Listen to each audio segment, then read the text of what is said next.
ভারতের রাজস্থানের শ্রীগঙ্গানগরে গত বছর তাপমাত্রা 12 জুন পৌঁছয় 48 ডিগ্রি সেলসিয়াসে, যা ছিল ভারতের মধ্যে উষ্ণতম স্থান। এই অস্বাভাবিক তাপমাত্রা পৌঁছানোর কারণ আমাদের পরিবেশ দূষণ।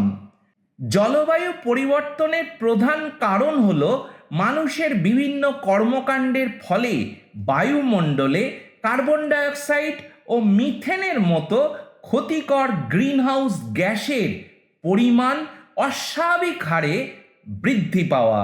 এই গ্যাসগুলো সূর্যের তাপকে পৃথিবীতে আটকে রাখে, যাকে গ্রিনহাউস প্রভাব বলা হয়।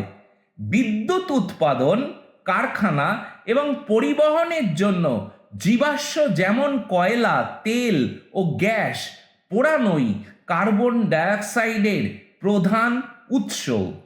আমরা জানি গাছপালা কার্বন ডাইঅক্সাইড শোষণ করে প্রকৃতিকে ভারসাম্যপূর্ণ রাখে। নির্বিচারে গাছ কাটার ফলে সেই ভারসাম্য নষ্ট হয়ে সঞ্চিত কার্বন বায়ুমণ্ডলে ফিরে আসে।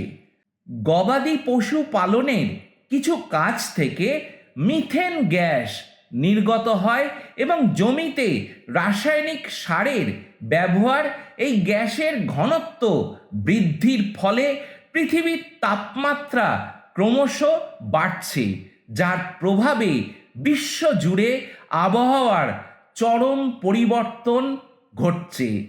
এই সবের জন্য বিগত 5 বছরের তুলনায় হিমালয়ের হিমবাহ দ্রুত গলছে এবং তার থেকে ঘন ঘন সৃষ্টি হচ্ছে বন্যা এবং নানা প্রাকৃতিক বিপর্যয়।